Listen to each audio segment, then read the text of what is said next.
If you ask most Americans in the 1950s to name the greatest hero their country had ever produced, a surprising number of them would have landed on the same answer: Audie Murphy. The most decorated soldier of World War II, the kid from dirt-poor Texas who climbed onto a burning tank destroyer and stood there alone against 250 German soldiers, firing until the ammunition ran dry, and every last one of them was dead or running. Magazines plastered his face on their covers. Hollywood handed him a film career. He married beautiful women, raised 2 sons, and smiled for every camera that ever pointed his direction. That was the version of Audie Murphy that America wanted, and for a long stretch of years it was the only version anyone was permitted to see. Behind the magazine covers and the Medal of Honor and the movie posters, though, a very different man existed. One who kept a loaded pistol beneath his pillow every single night because his brain still believed the enemy was close. One whose first wife grew so frightened of him that she fled after just 7 months. One who watched a fortune disappear into gambling debts and bad investments, faced attempted murder charges after a confrontation in Burbank, and spent decades locked in a war inside his own skull that his country refused to even name, let alone treat.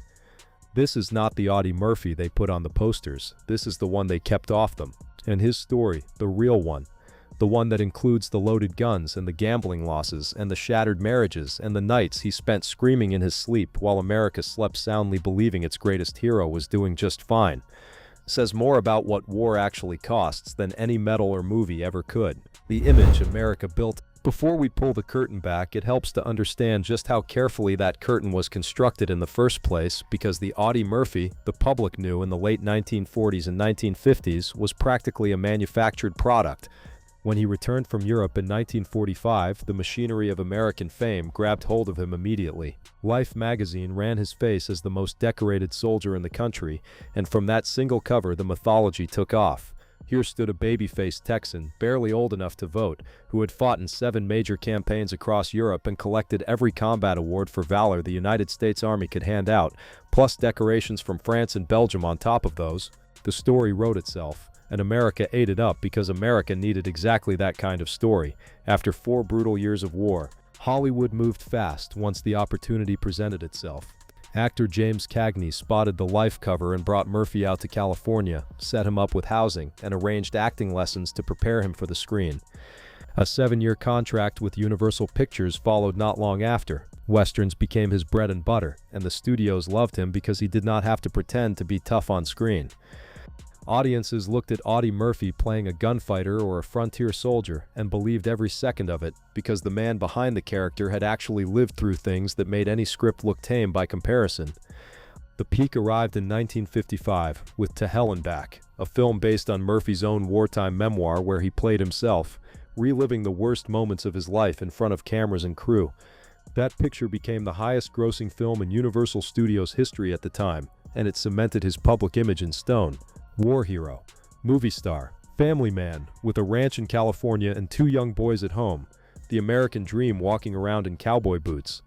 Newspapers, television appearances, magazine profiles, all of them reinforced the same polished version without exception.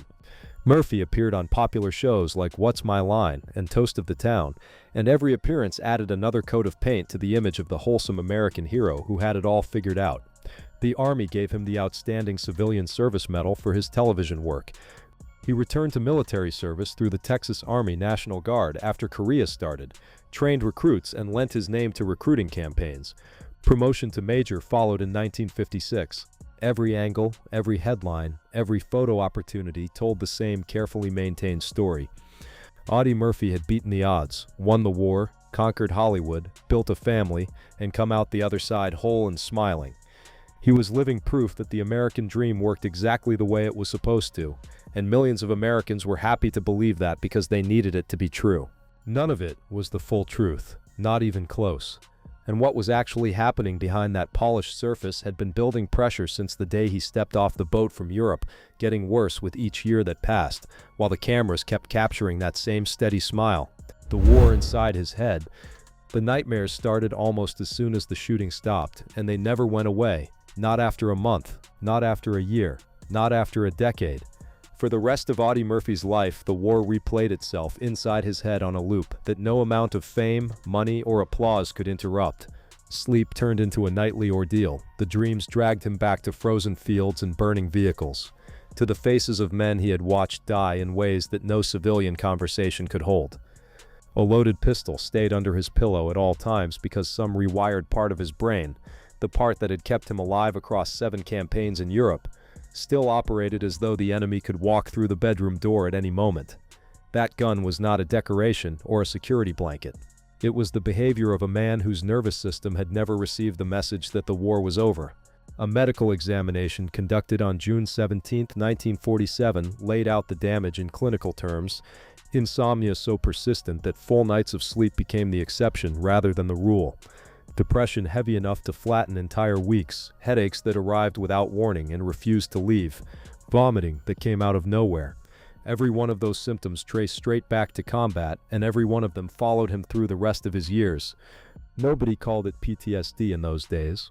The phrases floating around were battle fatigue and shell shock, terms that made the condition sound temporary, like something a man could shake off with enough fresh air and willpower. Society expected returning soldiers to put on civilian clothes, find a job, start a family, and leave the war behind them as though it were a coat they could hang in the closet. Audie Murphy tried to do exactly that, and the trying nearly destroyed him. Sleeping pills entered the picture early on as the only tool available to keep the nightmares from devouring his nights completely. For a stretch of time they worked well enough, dulling the sharp edges of the dreams just enough that he could function during the day, show up for film shoots, get through public appearances, and hold conversations without the exhaustion pulling him under. What nobody warned him about, and what the medical understanding of that era could not properly address, was the trap waiting quietly inside that bottle. By the mid-1960s, a sedative called Placidol had taken hold of him in a way he could no longer ignore. Dependence had crept in quietly, the way it always does, until one day, the man who had stood on a burning tank destroyer against 250 enemy soldiers realized that a small white pill had him pinned down, in a way the entire German army never managed. What he did next tells you everything about the core of who Audie Murphy actually was beneath the damage. No excuses left his mouth. No denial. No blame shifted to doctors or to the war or to anyone else. He checked himself into a hotel room, locked the door, and spent an entire week alone breaking the addiction through sheer force of will. No medical supervision, no rehab program, no comfort of any kind. Just Audie Murphy, 4 walls, and the same grinding refusal to quit that had defined him since he was a boy picking cotton for $1 a day in East Texas. He came out the other side clean, and then, in a move that took more nerve than almost anything he did on a battlefield, he talked about it publicly. In a time when veterans were expected to project strength and handle their problems in silence, Audie Murphy stood up and told the truth. Combat leaves wounds that do not show up on the body, he told the country, and the government has a responsibility to treat them. Better mental health care for veterans became his public cause, particularly for soldiers returning from Korea and Vietnam who faced the same invisible injuries with even less support than he had received. That public stand earned him respect in certain corners and silence from most of the rest. What it did not earn him was peace. The nightmares kept coming, the insomnia kept its grip, and the depression still rolled in like weather he could not predict. Murphy had even tried channeling some of the pain into writing, and one of his poems called The Crosses Grow on Anzio appeared in his memoir To Hell and Back, credited to a fictional character named Carrion, rather than to himself, as though even putting that level of honesty on paper required a layer of disguise. Speaking honestly about combat trauma did not cure his own, and every night when the lights went off, the war was right there waiting for him, just as close as it had always been. And the damage was not staying contained inside his own head. It was spilling outward into the lives of the people closest to him, in ways that would leave scars of their own. The women who paid the price. Wanda Hendrix never saw it coming, or if she did, she talked herself out of it the way people do when they are young and in love, and genuinely believe that love alone can fix anything that is broken in another person. She was an actress, and Murphy had spotted her face on the cover of Coronet magazine before they ever met in person. Something in that photograph pulled at him, and once the introduction happened in 1946, the two of them became the kind of couple Hollywood could not stop photographing. Both young, both attractive, both building careers under the spotlight, and together they carried the sort of chemistry that sold magazines and filled gossip columns on both coasts.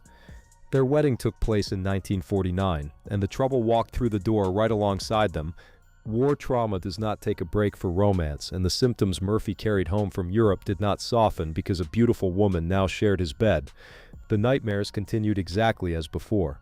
The loaded pistol stayed under the pillow, and the mood swings, the ones that could shift the temperature of a room without any warning, followed him from the battlefield straight into the marriage. Wanda herself described what those nights looked like, and the picture she painted was terrifying.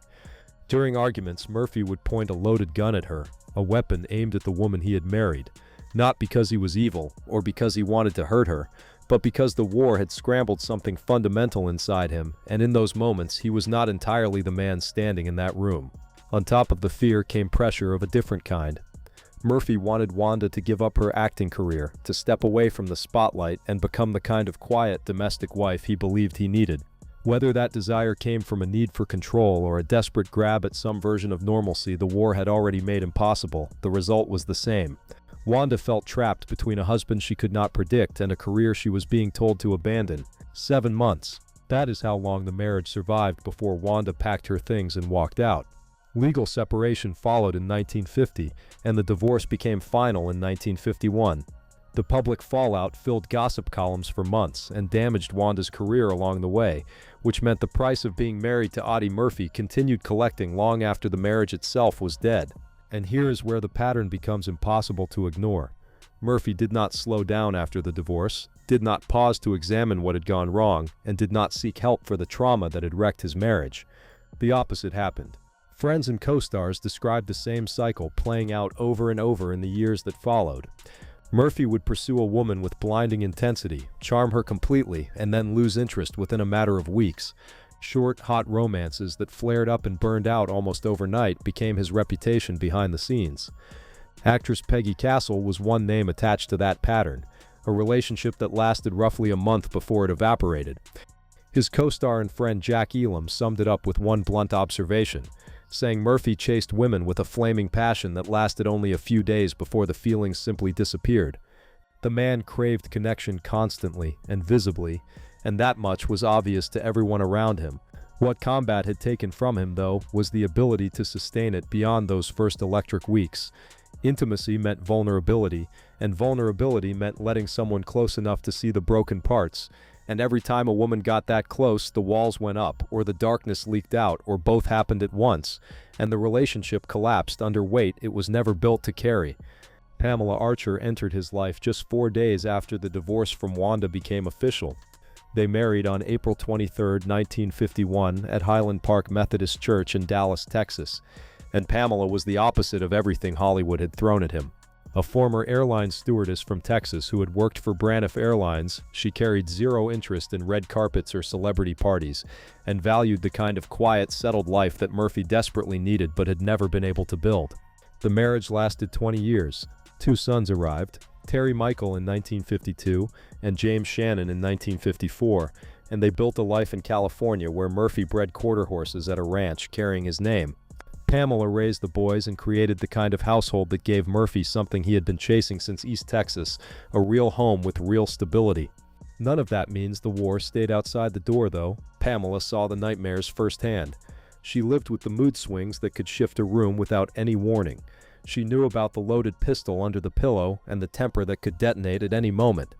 She married the full man, not the magazine cover, and she chose to stay with him through all of it, which tells you either how deep her love ran or how strong she was as a person, and most likely it was both of those things woven tightly together.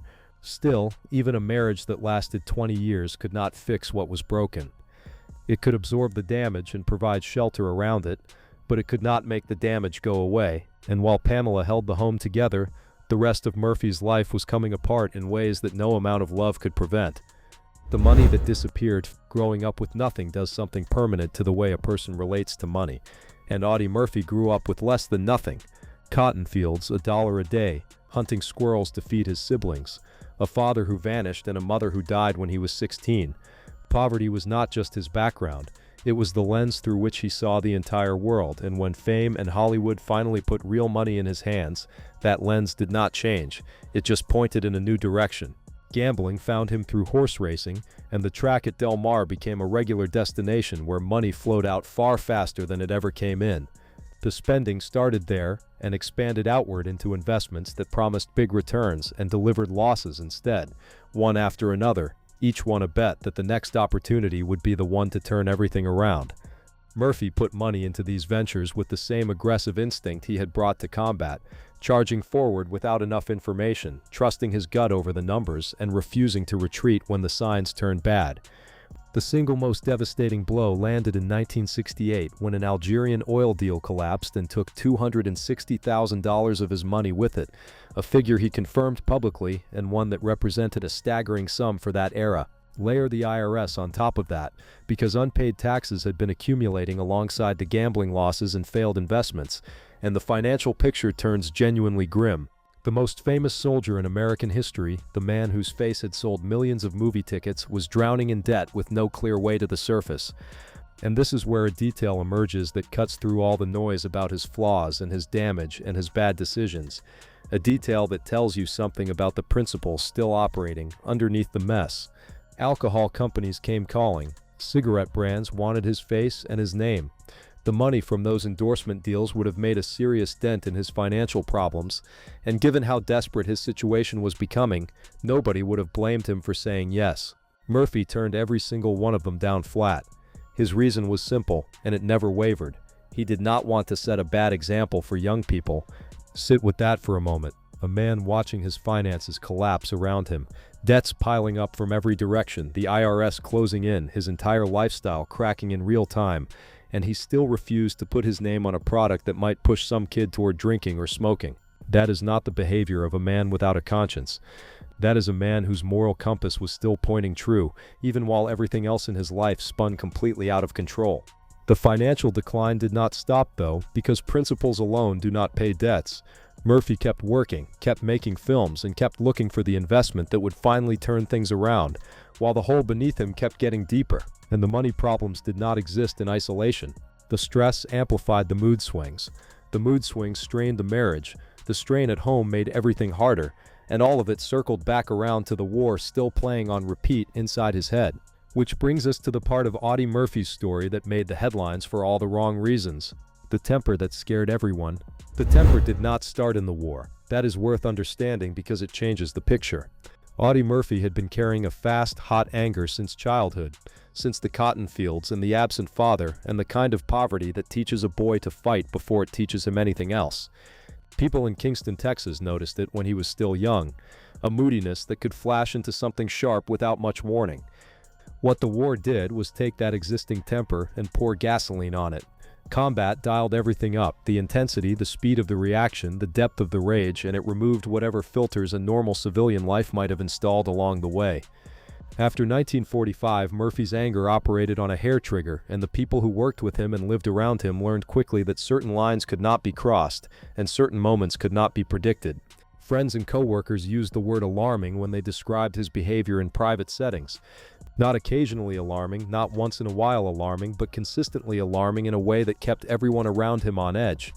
The mood could shift in the middle of an ordinary conversation, the warmth draining out of him and something cold and volatile taking its place without any visible trigger, and nobody in the room quite knew what was going to happen next.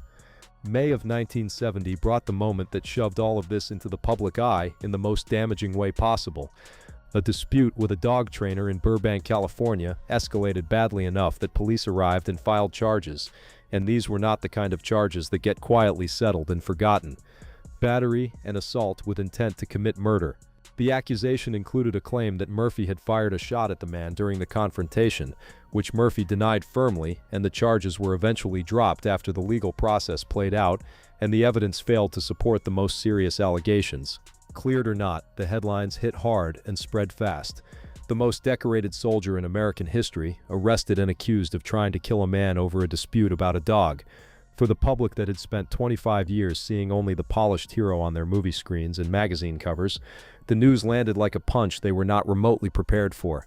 Newspapers ran the story on front pages. Television covered it. And one more crack appeared in an image that had been fracturing privately for decades while the public remained completely unaware. What the public did not understand was the context behind the rage. This was not casual anger management trouble. This was 25 years of unprocessed combat trauma layered on top of a childhood temper that had never been addressed. None of that excuses the behavior or makes it acceptable, but it explains where it came from, and that explanation matters because without it you are looking at a villain instead of a casualty. The people closest to Murphy understood that distinction. Pamela understood it. His close friends understood it. They navigated around his volatility as carefully as they could because they knew the man underneath the rage was not the same person as the rage itself. That distinction between who Audie Murphy was and what the war had done to him runs through every single part of this story.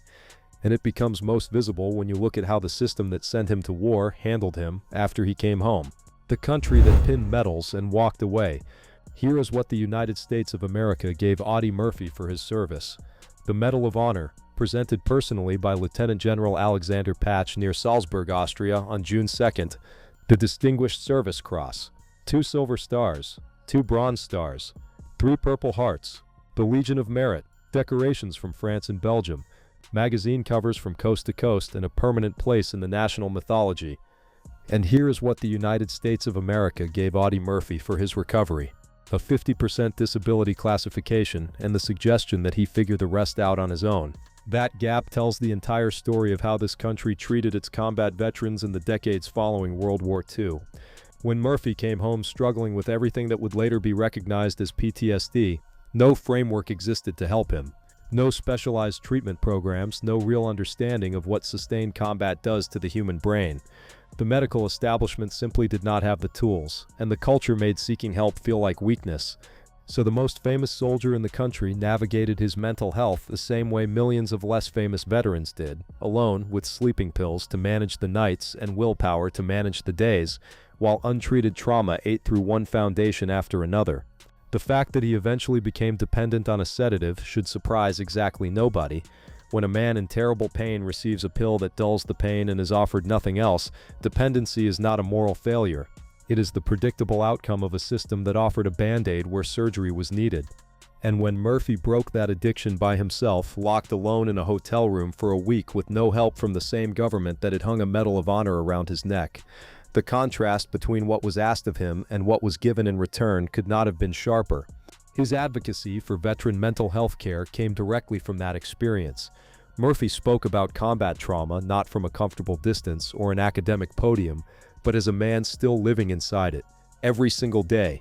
Someone who knew exactly what it felt like to wake up screaming at 3 in the morning, while an entire country expected him to smile about it by 8.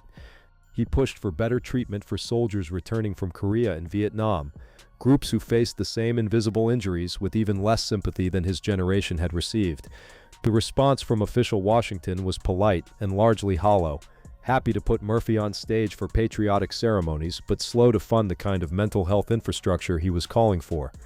Murphy kept fighting that battle alongside every other one, the financial mess, the personal struggles, the nightly war with his own memories, until there was no time left to fight any of them. The crash, May 28, 1971, started as a routine travel day, the kind that carried no warning of what was coming. Murphy boarded a small private plane headed for Martinsville, Virginia, where a manufacturing plant waited for his inspection as a potential business investment. The kind of short flight that happens 1,000 times a day across the country without anyone giving it a second thought. The weather that morning, though, had no interest in being routine. Heavy rain blanketed the region. Fog rolled through the valleys thick enough to swallow entire mountains. Clouds stacked themselves so low that visibility dropped to almost nothing, exactly the kind of conditions that turn a small aircraft into a coffin. The plane struck the side of Brush Mountain near Roanoke, Virginia, and killed every person on board. The pilot, 4 other passengers, and Audie Murphy, 46 years old. A life that had survived poverty so deep it put his siblings in an orphanage. A world war that should have killed him a dozen times over. Hollywood fame that most people would envy. Addiction he broke with nothing but willpower. And financial ruin that would have crushed a weaker man. All of it ended against the side of a mountain nobody on that plane ever saw coming through the fog. News of the crash traveled across the country within hours, and for an entire generation it landed the way the death of a family member lands. Not as distant celebrity gossip, but as a genuine personal loss. Murphy represented something to the Americans who had lived through the 1940s and 1950s that went well beyond fame or entertainment. He stood for the idea that an ordinary person from an ordinary place could rise up and do extraordinary things when the moment demanded it, and losing him at 46, after everything he had already endured and survived, carried a cruelty that felt almost personal to the millions who had followed his story since the war. Arlington National Cemetery received his body on June 7, 1971, and the burial proceeded with full military honors, the kind of ceremony reserved for those who have given the most in service to their country. George H.W. Bush attended. General William Westmoreland attended. President Richard Nixon released a statement calling Murphy the embodiment of the gallantry in action of America's fighting men. They lowered him into the ground among thousands of other soldiers, the most decorated of all of them, and in many ways the one who had paid the steepest price after the fighting stopped. Most tellings of the Audie Murphy story end right there, with the funeral and the flags and the dignified farewell at Arlington. What gets left out, nearly every single time, is what his death actually looked like up close for the people left behind. Not the public mourning or the presidential statements, but the private aftermath that fell entirely on the shoulders of one woman who had already given 20 years of her life to standing beside him. Pamela Murphy did not inherit a fortune when her husband died. She inherited his debt, all of it, the gambling losses, the failed investments, the unpaid taxes, transferred to her shoulders the moment he was gone. Selling the family home came first. A small apartment replaced it. And then she walked into the Sepulveda Veterans Administration Hospital in Los Angeles and took a job as a clerk, filing paperwork and answering phones for a modest salary that would have been unremarkable for anyone, let alone the widow of the most famous soldier in American history. 35 years she stayed at that hospital. Close to a decade of that time went toward paying off every dollar of Audie's debt, bill by bill, obligation by obligation, until the slate was completely clean. One account later noted that nobody would ever be able to say Audie Murphy welched on a deal, and the only reason that statement held true was because of what Pamela did with those years. She became a fierce advocate for every veteran who walked through those doors, working as a patient liaison and treating each one like family. Veterans would approach her with tears in their eyes once they learned who she was, asking for a hug. Early on, those hugs were for Audie, but as the years passed, they became about Pamela herself. Because the men in that hospital saw what she did for them every single day, and recognized it for what it was. When a veteran waited too long to see a doctor, Pamela grabbed him by the hand and marched him straight into the office herself. Reprimands came her way more than once, and she ignored every one of them. These were her boys, as people around the hospital put it, and she treated them like her own family.